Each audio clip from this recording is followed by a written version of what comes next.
Hello viewers, আজকে আমি আপনাদের সাথে শেয়ার করব ভিন্ন পদ্ধতিতে বাচ্চাদেরকে কিভাবে ডিম খাওয়াবেন। যদি ভিডিওটি ভালো লেগে থাকে তাহলে চ্যানেলটি সাবস্ক্রাইব করে দিবেন এবং পাশে থাকা বেল আইকনটি প্রেস করে দিবেন। তো চলুন কথা না বাড়িয়ে শুরু করা যাক।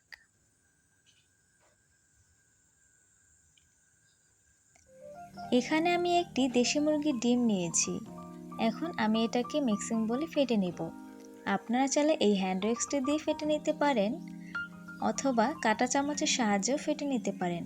আমি যেহেতু একটি ডিম নিয়েছি কম পরিমাণে, এজন্য আমি কাঁটা চামচের সাহায্যেই ফেটে নেব। যাদের বাচ্চার বয়স 6 মাস তারা ডিমের সাদা অংশটি অ্যাভয়েড করবেন। এখন আমি এটাকে ফেটে নেব।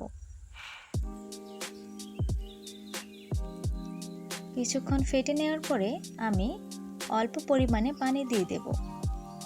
যেহেতু আমি এটাকে বয়েল করব, এজন্য আমি পানি দিয়ে দিলাম। আর পানি দিয়ে ফেটলে হয় কি, দানা দানা ভাব থাকে না।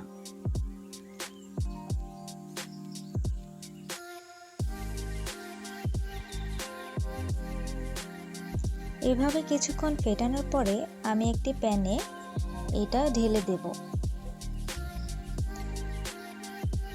ঢেলে দেওয়ার সাথে সাথে আমি চামচের সাহায্যে নেড়েচেড়ে নেব, নয়তো দলা বেঁধে যাবে। এভাবে ভালোভাবে নেড়েচেড়ে নেব। চুলার আঁচ মিডিয়ামে রেখে নাড়াচাড়া করতে হবে, না হয় নিচে লেগে যাবে। বাচ্চার বয়স 1 বছর হলে আপনি এটার সাথে লবণ এড করতে পারেন। আর যদি 1 বছরের নিচে হয় তাহলে লবণ দিবেন না। এভাবে বয়েল করে নেওয়ার পরে আমি একটি পাত্রে ঢেলে দেব।